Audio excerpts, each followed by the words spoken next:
Voltamos a apresentar Justiça na Tarde.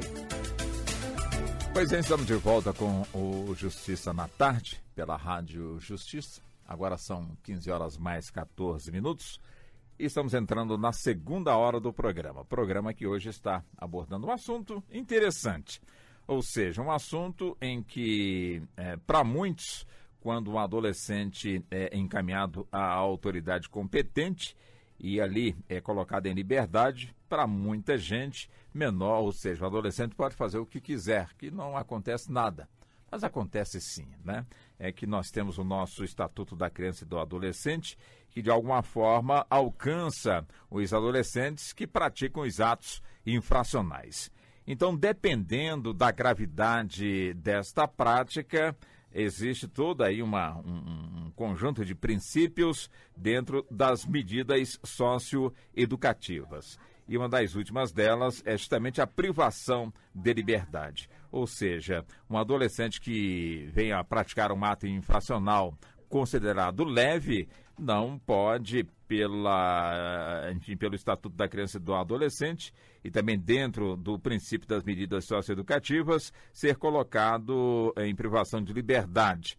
Daí existem aí outras medidas a não ser esta. E este é o ponto que hoje nós estamos aqui a debater com os nossos convidados, uma vez que este assunto acabou chegando até aqui à Suprema Corte, onde, por considerar que a medida socioeducativa de internação imposta a um adolescente pela prática de ato infracional análogo ao crime de tráfico de drogas desrespeitou o Estatuto da Criança e do Adolescente, a segunda turma do STF concedeu por unanimidade habeas corpus de ofício para determinar ao magistrado competente a aplicação de outra pena, ou seja, dentro de medidas socioeducativas, e anulando, portanto, esta pena de privação de liberdade. E é nesse sentido que nós estamos aqui a repercutir o assunto com os nossos convidados e vamos agora conversar com o doutor, professor Paulo Tadeu, ele que é professor de Direito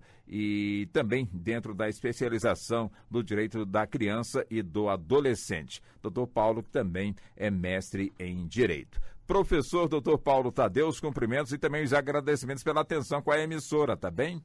Boa tarde, Walter Lima. É um prazer falar com vocês e com os ouvintes da Rádio Justiça. Isso, muito obrigado ao senhor. Pois bem, o nosso assunto é justamente este colocado, doutor Paulo. Quer dizer, é importante, né, fazer com que o público compreenda, a sociedade compreenda esse aspecto, porque é comum também de se ouvir entre a sociedade aquela expressão de que hoje o adolescente pode fazer tudo que nada lhe acontece, ou seja, flagrado na prática de um ato infracional, encaminhado para a autoridade competente, onde é colocado imediatamente em liberdade, quando para muitos esse adolescente deveria ficar, ou seja, com a sua liberdade restrita. Só que existe todo um princípio de acordo com o artigo 122 do Estatuto da Criança e do Adolescente, né, doutor Paulo? Justamente. Essa fala, esse entendimento que o adolescente pode cometer ato infracional, que não acontece nada, é equivocada. No nosso ordenamento jurídico, a pessoa, ou seja, o adolescente, pessoa a partir de 12 anos, que comete um crime ou uma contravenção penal, por se tratar de menor de idade, chama ato infracional, está sujeito, sim, a medidas previstas no Estatuto da Criança e do Adolescente, que vai desde uma simples advertência até a medida mais gravosa, que é uma internação pelo prazo máximo de 3 anos. Então, o adolescente, sim, cumpre medidas socioeducativas. Agora, nesse cumprimento da medida socioeducativa, no caso da privação de liberdade, ou mesmo cumprindo, portanto, aí medidas que não venham a ser da privação de liberdade, quer dizer, tem que ter o devido acompanhamento, já que o resultado que eu imagino que se espera com a aplicação dessas medidas é justamente a recuperação, portanto, deste adolescente. Tem que ter este acompanhamento, doutor Paulo? Justamente. A medida, vamos pegar na mais gravosa, que é a internação, ela é regida pelo princípio da excepcionalidade. Ou seja, a gente só vai aplicar a medida de internação quando não tiver nenhuma outra medida que possa satisfazer o interesse público, ou seja, retornar esse adolescente para a sociedade sem que ele cometa ato infracional. Toda aplicação de medidas, desde a advertência, obrigação de reparar o dano, prestação de serviço à comunidade, liberdade assistida, são acompanhadas de perto por profissionais especializados para verificar se essa medida está cumprindo a sua efetividade. Então, esse acompanhamento é extremamente necessário e ocorre na prática. Liberdade assistida. Quer dizer, de alguma forma tem que haver a cumplicidade, no bom sentido, da família para que essa liberdade assistida deste adolescente que de alguma forma está, portanto, a ter essa pena aplicada pela autoridade competente, tem que haver também essa participação da família, já que o objetivo, creio, acima de tudo, com essa aplicação desta pena da liberdade assistida, tem que ter esse comprometimento também da família desse adolescente, doutor Paulo? É imprescindível o comprometimento da família e do próprio adolescente. Essa medida de liberdade assistida, ela é muito útil, mas desde que seja devidamente cumprida. Com essa medida, o adolescente continua em liberdade, continua junto à sociedade, junto à família, mas ele é acompanhado de perto por um profissional vinculado ao município que acompanha todos os seus atos. Se ele está trabalhando, se ele estiver na idade adequada, se ele está estudando, o seu rendimento e a sua frequência escolar. Mas essa medida, se for aplicada sem o comprometimento da família e do próprio adolescente, ela é ineficaz. Nesse caso, o juiz deveria substituir por outra. Perfeitamente.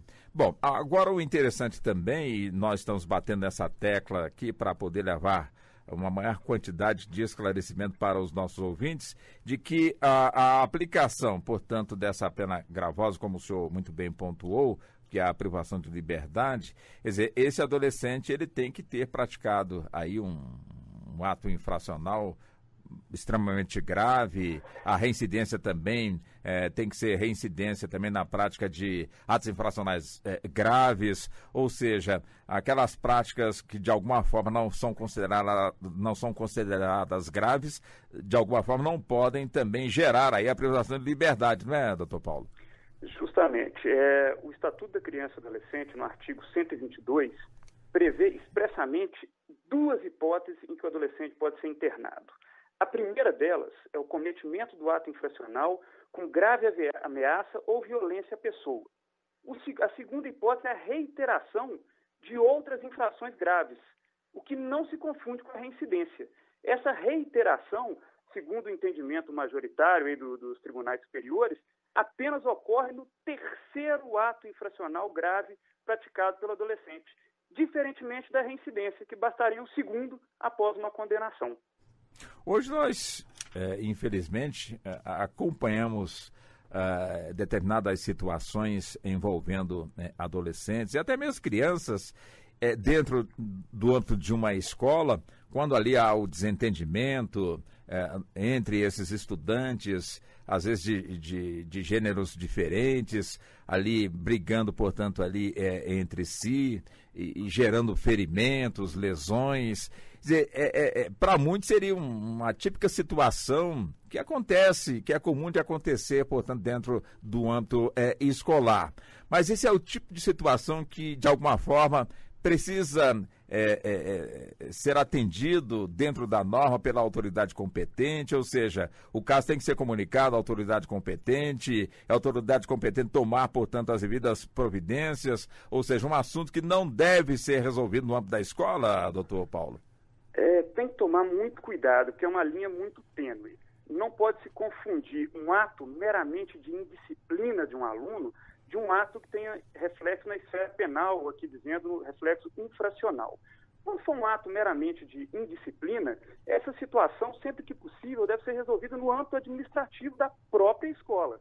Mas o exemplo que o senhor deu aí, que infelizmente é comum de acontecer, adolescentes, um causando lesão, briga com o outro, ofensas e diversos outros atos que geram reflexo de natureza penal, esse sim deve ser comunicado à autoridade competente e levado ao conhecimento do judiciário para aplicação da medida que for pertinente ao caso concreto. Mas não confundir ato de indisciplina com ato infracional, que já, ou seja, um crime ou uma contravenção penal prevista em lei. Agora é importante, né, que a direção da escola ela esteja também devidamente esclarecida. Quer dizer, o correto é que nada disso aconteça, né, entre o corpo estudantil, com os professores, que nada aconteça em termos de indisciplina ou até mesmo de questões que venham a gerar algum tipo de lesão. Mas é importante que a direção da escola ela sabe distinguir realmente o que vem a ser uma indisciplina e também uma outra prática que essa direção, caso não tome a devida providência, possa entrar também num crime de omissão. É importante que a direção da escola esteja atenta a isso, doutor Paulo? É extremamente importante que a escola esteja atenta a esse tipo de situação. Vários juizados da infância e juventude, eu posso citar aqui o de Belo Horizonte, faz um trabalho muito interessante que se chama Juizado na Escola. São palestras realizadas por membros do judiciário, por comissários da infância e juventude, agentes efetivos e voluntários, que comparecem à escola justamente para explicar, ora para os estudantes, ora para a direção e os pais de alunos, como prevenir isso e como agir diante desses casos específicos que infelizmente acontecem várias vezes. É rotina, a gente que atua na vara da infância e juventude, se deparar com atos infracionais acontecendo dentro do ambiente escolar, o que é lamentável. Agora, doutor Paulo, que instrumentos existem no campo, portanto, do Estatuto da Criança e do Adolescente, instrumentos no sentido de embasar, portanto, aí uma determinação judicial quando depara com um adolescente que, de alguma forma, praticou um ato infracional. Quer dizer, que tipo de ferramenta, no caso, disponibiliza o Estatuto da Criança e do Adolescente para que o magistrado adote as devidas providências no campo do objetivo único, né, que é o resgate, a recuperação, portanto, desse adolescente que ingressou, portanto, nessa prática de ato infracional grave, análogo, vamos colocar aqui, ao tráfico de drogas, com práticas violentas, para poder exercer, portanto, aí essa prática, como também outras práticas de delitos graves, também análogos, no caso aqui, a roubo seguido de estupro e outras coisas mais. Quer dizer, que tipo de instrumento o Estatuto mantém para poder embasar a decisão do magistrado que tem que, de alguma forma, tomar providência sobre o caso, doutor Paulo? O ideal, toda a sistemática do Estatuto da Criança e do Adolescente é manter o adolescente livre, ou seja, no seio de sua família e da sociedade. E dispõe de mecanismos para evitar que o adolescente cometa um ato infracional. Cometeu, é óbvio, o juiz vai agir em rigor. Qual que é essa medida que a gente chama que é para prevenir um ato infracional? São as medidas protetivas, elas estão previstas aí no artigo 101 do ECA. Vou exemplificar algumas para ficar mais claro. Pois não. Por exemplo, encaminhar os pais ou responsáveis mediante termo de responsabilidade, aquela criança ou adolescente que fica numa via pública, resolve fugir de casa, morar nas ruas, ou morar com a namorada, por exemplo, o Estatuto dá essa permissão de retirar esse menor de idade dessa situação de risco que ele possa estar enfrentando e entregar para os pais mediante termo de responsabilidade. Nós temos outras mais eficazes. Por exemplo, matrícula e frequência obrigatória em estabelecimento oficial de ensino. Se o adolescente ele simplesmente não quer estudar, a autoridade judiciária pode aplicar essa medida e determinar que obrigatoriamente esse adolescente seja matriculado e estuda no seu horário habitual. Por exemplo, outra, orientação e apoio, acompanhamento temporários, requisição de tratamento médico, psicológico ou psiquiátrico. Então, tem medidas, se um adolescente, por exemplo, ele começa a utilizar drogas, o magistrado ele pode aplicar uma medida no intuito de proteger e não de punir. Com essa proteção, muitas vezes ele pode evitar que esse adolescente comece a cometer atos infracionais para sustentar o seu vício, por exemplo. Então, o Estatuto dispõe dessas medidas que nós chamamos de protetivas para evitar e afastar qualquer situação de risco. O senhor entra num assunto extremamente interessante no termo de levar esclarecimentos para a população, porque creio que uma das grandes dificuldades de compreender, de saber como agir, é justamente quando os pais tomam conhecimento de que o filho ou a filha, com a idade na adolescência ou então ainda criança, quando os pais descobrem que este filho ou esta filha está usando drogas. Aí muitos ficam naquela, o que eu faço? pego o filho, a filha, dou um sermão, não dou um sermão, coloco de castigo, não coloco de castigo, dou uma surra, não dou uma surra, busco ajuda com a polícia, mas a polícia vai poder, de alguma forma, querer prendê-los. Quer dizer, vou para, enfim, buscar que tipo de ajuda para poder resolver essa situação. Qual é a melhor maneira que os pais podem ter quando depara com esse tipo de situação explícita, doutor Paulo? Essa fórmula mágica é muito difícil da gente chegar, né? Geralmente os pais são os últimos a saberem quando o adolescente está envolvido aí com o uso de drogas. Mas o que eu sempre gosto de aconselhar, uma boa conversa é fundamental para tentar solucionar isso aí.